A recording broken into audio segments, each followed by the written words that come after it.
ಕಾಡಿನ ಎಕೋಸಿಸ್ಟಮ್ ಯಾವಾಗಲೂ ಬ್ಯಾಲೆನ್ಸ್ ಆಗಬೇಕು ಅಂದರೆ ಒಂದು ಫುಡ್ ಚೈನ್ ಇಂಪಾರ್ಟೆಂಟ್.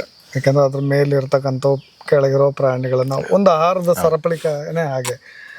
ಈ ಒಂದು ಫುಡ್ ಚೈನ್ ಸಿಸ್ಟಮ್ ಹೇಗಿದೆ ಅಂತ ಈ ಕಾಡಿಂದು, ಆ್ಯಕ್ಚುಲಿ ಎಲ್ಲ ಕಾಡಿಂದು ಸೇಮ್ ಒಂದು ಹೇಳೋದಾದ್ರೆ ಫುಡ್ ಚೈನ್ ಟೈಗರ್ ಬಹಳ ರೋಲ್ ಪ್ಲೇ ಮಾಡುತ್ತೆ ಫುಡ್ ಚೈನಲ್ಲಿ. ಟೈಗರ್ ನಾವು ಅಪೆಕ್ಸ್ ಪ್ರೆಡೇಟರ್ ಅಂತ ಹೇಳ್ತೀವಿ. ಟೈಗರ್ ಏನಾಗುತ್ತೆ, ಇನ್ನೊಂದಿನ ಹಿಡಿದು ತಿಂದು ಬದುಕುತ್ತೆ ಅಲ್ಲ. ಒಂದು ಸಿಂಪಲ್ ಎಕ್ಸಾಂಪಲ್ ಅಥವಾ ಒಂದು ಸ್ಟೋರಿ ರೀತಿಲಿ ಹೇಳ್ಬೋದು ಅದನ್ನು. ಒಂದು ಕಾಡಲ್ಲಿ ಹುಲಿ ಮತ್ತು ಹುಲಿ ಮರಿ ಇರುತ್ತೆ. ಹುಲಿ ಮರಿ ಆಟಾಡ್ತಾ ಅಮ್ಮನ ಕೇಳುತ್ತೆ, ಅಮ್ಮ ನಾವು ಜಿಂಕೆಗಳನ್ನ ತಿಂತೀವಲ್ಲ, ಜಿಂಕೆಗಳನ್ನ ಅಮ್ಮನ ತಿಂತಾವ ಅಂತ. ಅಮ್ಮಗೆ ಗಾಬರಿ ಆಗ್ಬಿಡ್ತೀವಿ, ನೀನು ಚಿಕ್ಕ ಹುಡುಗ ಈ ಥರ ಕ್ವಶನ್ ಕೇಳ್ಬಿಟ್ನಲ್ಲ ಅಂತೇಳಿ. ಅಮ್ಮ ಯೋಚನೆ ಮಾಡಿ ಹೂ ಮಗು ತಿನ್ನುತ್ತೆ ಅಂತೇಳಿ. ಮರಿ ಹೆಂಗೆ ಅಮ್ಮ ಅಂತ ಕೇಳುತ್ತೆ. ಆಗ ತಾಯಿ ಹೇಳ್ತಾಳೆ, ಮಗು ನಾವು ಜಿಂಕೆಗಳನ್ನ ಬೇಟೆಯಾಡಿ ತಿಂತೀವಿ, ತಿಂದು ಬೆಳಿತೀವಿ, ದೊಡ್ಡವರಾಗ್ತೀವಿ. ಒಂದು ಟೈಮಲ್ಲಿ ವಯಸ್ಸಾಗುತ್ತೆ, ಸಾಯ್ತೀವಿ. ಸತ್ತ ಮೇಲೆ ಕೊಳ್ತು ಗೊಬ್ಬರ ಹಾಕ್ತೀವಿ, ಗೊಬ್ಬರ ಆಗಿ ಮಣ್ಣು ಸೇರ್ತೀವಿ. ಆ ಮಣ್ಣಲ್ಲಿ ಹುಲ್ಲು ಬರುತ್ತೆ. ಆ ಹುಲ್ಲನ್ನ ಜಿಂಕೆ ತಿಂದಾಗ ಅದು ನಮ್ಮನ್ನ ತಿಂದಂಗಲ್ವಾ ಅಂತ. Energy neither be created nor be destroyed but it will flow from one form to another form. ಶಕ್ತಿನ ನಾವು ಸೃಷ್ಟಿಸಲು ಆಗಲ್ಲ, ನಶಿಸಲು ಆಗಲ್ಲ, ಒಂದು ರೂಪದಿಂದ ಮತ್ತೊಂದು ರೂಪಕ್ಕೆ ಪರಿವರ್ತಿಸಬಹುದು. ಇಲ್ಲೇನಾಗ್ತಿದೆ, ಪ್ರತಿಯೊಂದು ಪ್ರಾಣಿನೂ ಇನ್ನೊಂದು ಪ್ರಾಣಿ ಮೇಲೆ ಡಿಪೆಂಡ್ ಆಗಿರುತ್ತೆ. ಈಗ ಎಕ್ಸಾಂಪಲ್ ನಾವೇನು ಹೇಳ್ತೀವಿ, ಒಂದು ಗ್ರಾಸ್ ಅಥವಾ ಹುಲ್ಲು ಅಥವಾ ಗಿಡ ಸನ್ಲೈಟ್ ಯೂಸ್ ಮಾಡಿಕೊಂಡು ಅದು ಬೆಳೆಯುತ್ತೆ. ಅದನ್ನು ತಿನ್ನೋವಂಥವ್ರು ಜಿಂಕೆ ತಿನ್ನೋವಂಥವ್ರು ಹುಲಿನ ತಿನ್ನೋವಂಥವ್ರು ಯಾರೂ ಇಲ್ಲ. ಹುಲಿ ಸತ್ತಾದ್ಮೇಲೆ ಏನಾಗುತ್ತೆ, ಮಣ್ಣು ಸೇರುತ್ತೆ, ಗೊಬ್ಬರ ಆಗುತ್ತೆ. ಅಲ್ಲಿಂದ ಬರೋಂಥ ತುಂಬ ಮಶ್ರೂಮ್ಸ್ಗಳು ಇರ್ಬೋದು, ಮೈಕ್ರೋ ಆರ್ಗಾನಿಸಮ್ಸ್ ಇರ್ಬೋದು. ಅಲ್ಲಿಂದ ನೆಕ್ಸ್ಟ್ ಏನಾಗುತ್ತೆ, ಕೊಳ್ತು ಗೊಬ್ಬರ ಆಗುತ್ತೆ, ಅಲ್ಲಿ ಒಂದು ಹುಲ್ಲು ಬರುತ್ತೆ. ಇಲ್ಲೆಲ್ಲೂ ನಮಗೆ ಎನರ್ಜಿ ವೇಸ್ಟ್ ಆಗ್ತಾಯಿಲ್ಲ, ನೀಟಾಗಿ ಫ್ಲೋ ಆಗ್ತಾ ಇದೆ. ಬಟ್ ಎನರ್ಜಿ ನಾವು ಕ್ರಿಯೇಟ್ ಮಾಡೋಕ್ಕಾಗಲ್ಲ. ಬಟ್ ಇದೇನಾಗ್ತಿದೆ, ಒಂದು ಫಾರ್ಮಿಂದ ಇನ್ನೊಂದು ಫಾರ್ಮ್ಗೆ ಹೋಗ್ತಾ ಇದೆ. ಹೀಗೆ ನಮ್ಮ ಬ್ಯಾಲೆನ್ಸ್ ಆಗ್ತದೆ, ಫುಡ್ ಚೈನ್ ಬ್ಯಾಲೆನ್ಸ್ ಹೀಗೆ ಆಗುತ್ತೆ. ಬಟ್ ನೋಡಿ ಸರ್, ನೀವು ಪ್ರತಿ ಸರ್ನು ಸಫಾರಿ ಹೋಗ್ತಾ ಇರ್ತೀರಿ, ಪ್ರಾಣಿಗಳನ್ನು ತುಂಬ ಕ್ಲೋಸೆಸ್ಟ್ ಅಬ್ಸರ್ವ್ ಮಾಡ್ತಾ ಇರ್ತೀರಿ. ನನಗೆ ಅದೊಂದು ಕುತೂಹಲ, ಒಂದು ಕಡೆ ಆತಂಕ ಕೂಡ. ಯಾಕೆಂದರೆ ಒಂದು ಕಡೆ ನೀವು ಪ್ರಾಣ ಸವಾಲಾಗಿ ಇಡಬೇಕಾದ ಪರಿಸ್ಥಿತಿನೂ ಬರುತ್ತೆ.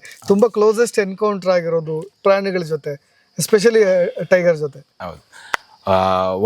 ನಾವು ಒಂದು ಟೈಗರ್ ಕಿಲ್ ಮಾಡಿತ್ತು ಕಾಟಿನ.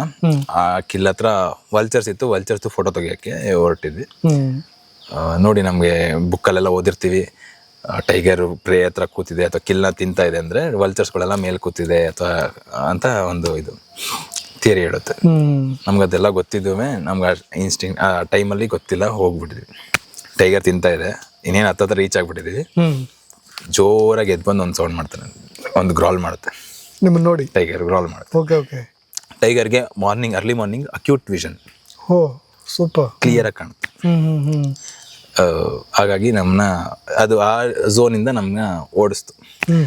ನಾವು ಅಲ್ಲಿಂದೆಲ್ಲ ಕ್ಯಾಮ್ರಾ ಎಲ್ಲ ಬಿಟ್ಬಿಟ್ಟು ಹೋಗಿ ಮರ ಹತ್ಕೊಂಡು ಕೂತ್ಕೊಂಡು ಮಾಡಿದ್ವಿ. ಅಂದರೆ ತುಂಬ ಕ್ಲೋಸ್ ಎನ್ಕೌಂಟರ್ ಆದಾಗ ಹುಲಿ ನಮ್ಮನ್ನು, ನಾವು ಅದು ಪ್ರೇ ಅಲ್ಲ, ನಮ್ಮನ್ನ ಅದನ್ನ ತಿನ್ಬೇಕು ಅಂತಲ್ಲ, ಅದ್ರದ್ದು ಕಿಲ್ಲಿತ್ತು. ಕಿಲ್ನ ಪ್ರೊಟೆಕ್ಟ್ ಮಾಡೋಕ್ಕೆ ನಮ್ಮನ್ನ ಇದು ಮಾಡ್ತಾ ಅಷ್ಟೇ. ನಾವು ಒಂಥರ ಇಂಟ್ರೂಡರ್ಸ್ ಥರ ಆಗೋದ್ವಿ ಅಲ್ಲಿ. ಇನ್ನೊಂದು ಕೇಸ್ ಏನಂದರೆ, ನಂದು ಫಸ್ಟ್ ಪೋಸ್ಟಿಂಗ್ ನಂದು OGT ಟೈಮಲ್ಲಿ ಆನೆ ಚೌಕೂರ್ ಹತ್ರ ಲಕ್ಷ್ಮಣ ತೀರ್ಥ ಕ್ಯಾಂಪ್ ಅಂತ ಇದೆ. ನಮ್ಮ ವಾಚರ್ಸ್ಗಳು ವಾಶ್ರೂಮ್ಗೆಲ್ಲ ಹೋದಾಗ ಬೆಳಗ್ಗೆ, ಸರ್ ನಾವು ಹುಲಿ ನೋಡಿದ್ವಿ, 6 ಗಂಟೆಲೆಲ್ಲ ಹುಲಿ ನೋಡಿದ್ವಿ. ನಾನು ಅಷ್ಟು ತಿಂಗಳಿದ್ರು ನನಗೊಂದು ಹುಲಿನೂ ಕಾಣಿಸಿರ್ಲಿಲ್ಲ. ನಾನು ಏನಾರ ಮಾಡ್ಬೇಕು ಅಂದರೆ ಬೆಳಗ್ಗೆ 5 ಗಂಟೆಗೆ ಎದ್ದು ಒಂದು ಮರದ ಮೇಲೆ ಹೋಗಿ ಕೂತ್ಕೊಂಡೆ, ಹುಲಿ ನೋಡಲೇಬೇಕು ಅಂತ. ಒಂದು ನೀರಂಜಿ ಅಂತ ಒಂದು ಮರ, ಆ ಮರದ ಮೇಲೆ ಕೂತ್ಕೊಂಡೆ. ಒಂದು 12-13 ಫೀಟ್ ಹೈಟಲ್ಲಿರೋಂಥ ಮರ. 6:12ಗೆ ಹುಲಿ ಆ ಕಡೆಯಿಂದ ಬರ್ತಾ ಇತ್ತು. ಬಂದು ನೀರು ಕುಡಿಬೇಕು. ನೀರು ಕುಡಿಯೋಕೆ ಹಿಂಗೆ ಬಗ್ಗಿದೆ, ಅದ್ರ ಮೇಲೆ ನಾನಿದ್ದೀನಿ. ಅದು ಹೆಂಗೆ ಸೆನ್ಸ್ ಆಗುತ್ತೆ ಗೊತ್ತಿಲ್ಲ ಹುಲಿಗೆ. ಮೇ ಬಿ ಸೆನ್ಸ್ ಆರ್ಗನ್ಸ್ಗಳಿರ್ತವೆ, ನಾವು ಆ ಮೀಸೆಗಳಲ್ಲೂ ಸೆನ್ಸ್ ಆರ್ಗನ್ ಅಂತ ಹೇಳ್ತಾರೆ. ಎಕ್ಸ್ಪೀರಿಯನ್ಸ್ ಆಯಿತು. ನನ್ನನ್ನು ಹಿಂಗೆ ನೋಡೋದಕ್ಕೂ ಒಂದೇ ಆಯಿತು. ಒಂದೇ ಜಂಪ್ ಆ ಕಡೆ ಇದಾಯಿತು. ಅದೊಂದು ಇನ್ಸಿಡೆಂಟ್, ಸೆಕೆಂಡ್ ಇನ್ಸಿಡೆಂಟು. ಮೂರನೇದು ಏನಂದರೆ, ನಾವು ನೈಟ್ ಪ್ಯಾಟ್ರೋಲಿಂಗ್ ಹೋಗ್ತಾ ಇರ್ತೀವಿ. ನಮಗೆ ದೂರದಲ್ಲಿ ಹುಲಿ ಕಾಣಿಸ್ತು. ಹುಲಿ ನೋಡಿದ ತಕ್ಷಣ ಒಳಗಡೆ ಹೋಯ್ತು. ನಮ್ಮ ಜೀಪ್ ರೋಡ್ಸ್ ಎಲ್ಲ ನಿಮಗೆ ಸಫಾರಿ ರೋಡ್ಸ್ ಥರ ಇರಲ್ಲ, ಓಪನ್ ಇರಲ್ಲ. ಜೀಪ್ ಎಷ್ಟು ಬೇಕು ಅಷ್ಟು ಮಾತ್ರ. ಹಾಗಾಗಿ ನಾವು ಹುಲಿ ಹೋಯ್ತು, ಎಲ್ಲೋಯ್ತಪ್ಪ ಅಂತ ನೋಡಿ ಮುಂದೆ ಆ ಜಾಗದಲ್ಲಿ ನಿಲ್ಲಿಸ್ಕೊಂಡು ಆ ಕಡೆಗೆಲ್ಲ ಟಾರ್ಚ್ ಹೊಡೆದು, ಸುತ್ತೆಲ್ಲ ಟಾರ್ಚ್ ಹೊಡೆದ್ರೆ ಎಲ್ಲೂ ನೋಡಿದ್ರೆ ಎಲ್ಲೂ ಸಿಗಲಿಲ್ಲ. ನಮ್ಮ ಡ್ರೈವರು, ಸರ್ ಸೈಡಿಗೆ ಬಿಡಿ ಸರ್ ಸ್ವಲ್ಪ ಅಂತ ಟಾರ್ಚ್ ಹೊಡೆದ್ರು. ಬಿಟ್ಟು ನಮ್ಮ ಡೋರ್ ಪಕ್ಕದಲ್ಲೇ ಹುಲಿ ಇದೆ. ನೋಡಿ, ಅದು ಚಾರ್ಜ್ ಮಾಡಂಗಿದ್ರೆ ನಮ್ಗೆ ಅವತ್ತೇ ಚಾರ್ಜ್ ಮಾಡಿ ಹಿಡ್ಬಿಡ್ಬೋದಿತ್ತು. ಬಟ್ ಮಾಡಲ್ಲ ಅವು, ಕಾಯ್ತವೆ, ನಾವು ಪಾಸ್ ಆಗೋವರೆಗೂ ನೋಡ್ತವೆ. ಇದೆಲ್ಲ ಕಾಡಲ್ಲಿ ಆಗಂತ ಒಂದೊಂದು ಕೆಲಸಗಳು. ಬಟ್ ಇದೇ ಚಂದ ನಮ್ಗೆ. ಯಾವಾಗ್ಲೂ ನಮ್ಮ ಪ್ರೊಫೆಷನ್ ನ ಪ್ಯಾಷನ್ ಆಗಿ ಕನ್ವರ್ಟ್ ಮಾಡಿದಾಗ್ಲೇನೆ ಅದು ನಾವು ಇಲ್ಲಿ ಯಾವ್ದಾದ್ರು ಒಂದು ಹ್ಯಾಬಿಟ್ ಇರ್ಲೇಬೇಕು ಇಲ್ಲಿ. ಇಲ್ಲಾಂದ್ರೆ ನಮ್ಗೆ ಕಷ್ಟ. ಎನಿ ಪ್ರೊಫೆಷನ್ ಒಂದ್ 2 ವರ್ಷ ಆದ್ಮೇಲೆ ಬೇಜಾರಾಗ್ಬಿಡುತ್ತೆ. ನಮ್ಗೆ ಈ ತರ ಒಂದು ಡೈನಮಿಕ್ಸ್ ಇರ್ತದೆ, ಒಂದು ಚೇಂಜಸ್ ಇರುತ್ತೆ. ಚಂದ ಲೈಫ್ ಒಂಥರ ಥ್ರೆಟ್ ಇರುತ್ತೆ.